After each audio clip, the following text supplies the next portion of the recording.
नमस्कार। आप सुन रहे हैं द बॉलीवुड रेडियो और मैं हूं आपके साथ आकाश। दोस्तों, आज के इस पॉडकास्ट में किस्सा रेखा, राकेश रोशन और फिल्म खून भरी मांग का है। रेखा ने जब राकेश रोशन से कहा कि उन्होंने पहले कभी घुड़सवारी नहीं की है तो राकेश रोशन टेंशन में आ गए। अगर आपने ये फिल्म देखी हो तो आपने देखा होगा कि फिल्म की हीरोइन रेखा को घुड़सवारी इस फिल्म में वो करती हुई दिखाई देती है। लेकिन रेखा ने राकेश रोशन ने कहा कि भाई मैंने कभी घुड़सवारी की नहीं। अब यहां से राकेश रोशन की टेंशन बढ़ गई, जो इस फिल्म के डायरेक्टर प्रोड्यूसर थे। राकेश रोशन को चिंता हुई कि कहीं रेखा को चोट ना लग जाए, लेकिन रेखा ने उनसे कहा कि आप टेंशन मत लीजिए, मैं ये कर लूंगी।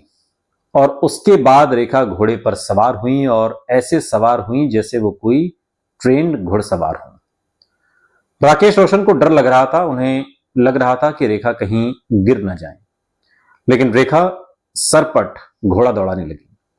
राकेश रोशन को यकीन ही नहीं हो रहा था कि रेखा ने कभी पहले घुड़सवारी नहीं की है और घुड़सवारी वाला वो सीन बिना किसी परेशानी के शूट भी हो गया। वो सीन फिल्म खून भरी मांग के लिए शूट किया जा रहा था और रेखा के लिए 4 एक ही रंग के घोड़े मंगवाए गए थे। खून भरी मांग की रिलीज को 37 साल से ज्यादा का वक्त हो चुका है और 12 अगस्त 1988 को यह फिल्म रिलीज हुई थी। राकेश रोशन इस फिल्म के डायरेक्टर प्रोड्यूसर थे और संगीत दिया था इस फिल्म में उनके छोटे भाई राजेश रोशन ने। सभी गीत इंदिवर ने लिखे और फिल्म के मुख्य कलाकार रेखा, कबीर बेदी, सोनू वालिया, शत्रुघ्न सिन्हा और कादर खान थे, जबकि खुद राकेश रोशन ने भी फिल्म में एक छोटा सा किरदार निभाया था। इसके अलावा Saeed Jaffrey, Mangal Dhillon, Satyajit, Sulochana Tatkar, P Jairaj, Tom Alter, Shubha Khote, K Hangal, Shweta Rastogi, Shulba Deshpande जैसे तमाम कलाकार रहे। खून भरी मांग 1988 की टॉप 5 फिल्मों में चौथी सबसे ज्यादा कमाई करने वाली फिल्म रही। लगभग 1.5 करोड़ रुपए के बजट में बनी यह फिल्म 6 करोड़ से ज्यादा की कमाई करने वाली फिल्म साबित हुई और यह सुपरहिट फिल्म बनी। उस साल पहले नंबर पर तेजाब थी, दूसरे नंबर पर थी शहंशाह, तीसरे नंबर पर थी कयामत से कयामत तक। खून भरी मांग के बाद यानी 5वें नंबर पर थी वक्त की आवाज। खून भरी मांग फिल्म की कहानी काफी हद तक 1983 में आई Australia TV mini series Return to Eden से कॉपी की गई थी। फिल्म में जिस तरह रेखा को कबीर बेदी मगरमच्छ की झील में फेंकते हैं, वो सीन हूबहू रिटर्न टू ईडन की कॉपी है। रेखा का फिर बचकर एक ग्लैमरस अवतार में लौटना भी उसी की नकल है। कुल मिलाकर राकेश रोशन ने ऑस्ट्रेलियन मिनी सीरीज को भारतीय तड़का लगाकर पेश किया और ये भारतीय दर्शकों को पसंद भी आई। फिल्म 34वें फिल्म फेयर अवार्ड में फिल्म खून भरी मांग के लिए रेखा को बेस्ट एक्ट्रेस का अवार्ड दिया गया। यह रेखा का दूसरा film fair best actress award था और इससे पहले 1981 की खूबसूरत फिल्म के लिए रेखा को यह अवार्ड मिला था, 1980 में आई थी। इसके बाद रेखा ने फिल्म खिलाड़ियों के खिलाड़ी के लिए best supporting actress film fair award जीता। खून भरी मांग के लिए सोनू वालिया को भी film fair best supporting actress award दिया गया। वैसे राकेश रोशन सोनू वालिया वाले रोल के लिए पहले अनीता राज को कास्ट करना चाहते थे, लेकिन अनीता राज तब कोई नेगेटिव रोल नहीं निभाना चाहती थी और उन्होंने मना कर दिया।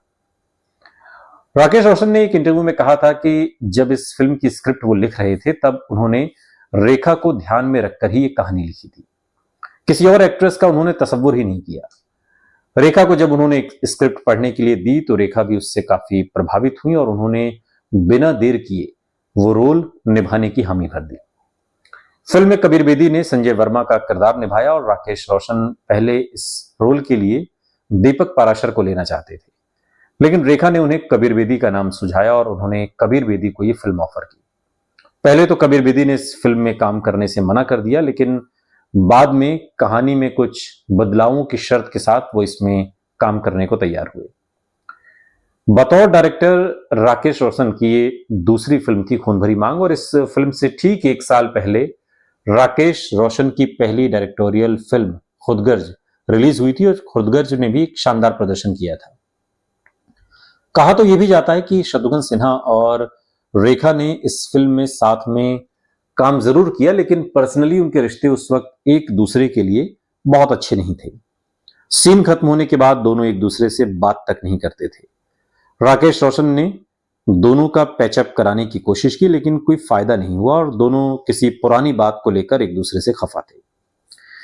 2014 में एक अफवाह उड़ी और वो अफवाह थी कि राकेश रोशन अपनी फिल्म खून भरी मांग को रीमेक करने जा रहे हैं और उस रीमेक में वो दीपिका पादुकोण या सोनाक्षी सिन्हा को कास्ट करेंगे।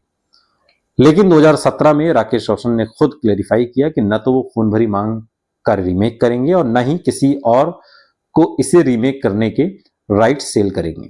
यानी रेखा की जगह कोई नहीं ले सकता और न कोई लेने की कोशिश करेगा। फिल्म के गीत में रेखा और सोनू वालिया साथ में डांस करते दिखाई देते हैं। वो गाना जब पूरा पिक्चराइज हो गया था तब रेखा ने राकेश रोशन से उस गाने को फिर से शूट करने को कहा, लेकिन राकेश रोशन ने उससे इनकार कर दिया। फिल्म जब रिलीज हुई तो रेखा का अंदेशा सही निकला। दरअसल रेखा को एहसास हो गया था कि उस गाने में उन्होंने जो ड्रेस पहनी है वो सोनू वालिया की ड्रेस के सामने कुछ भी नहीं है। रेखा एक दूसरी ड्रेस में फिर से वो गाना पिक्चराइज करना चाहती थी और फिल्म रिलीज होने के बाद रेखा की ड्रेस को लोगों ने, खासतौर पर मीडिया ने, काफी क्रिटिसाइज भी किया। इस फिल्म से जुड़ा एक और किस्सा है जो हाल के दिनों में कबीर बेदी ने एक इंटरव्यू में सुनाया। कबीर बेदी ने रेखा के साथ अपने तजुर्बे को बयां करते हुए कहा कि वो बहुत रिजर्व रहती थी, किसी से बात नहीं करती थी, बहुत कम बोलती थी। दरअसल उन्हें हर्ट होने से डर लगता था। आज भी रेखा को हर्ट होने से डर लगता है। सुनते रहिए द बॉलीवुड रेडियो, सुनता है सारा इंडिया।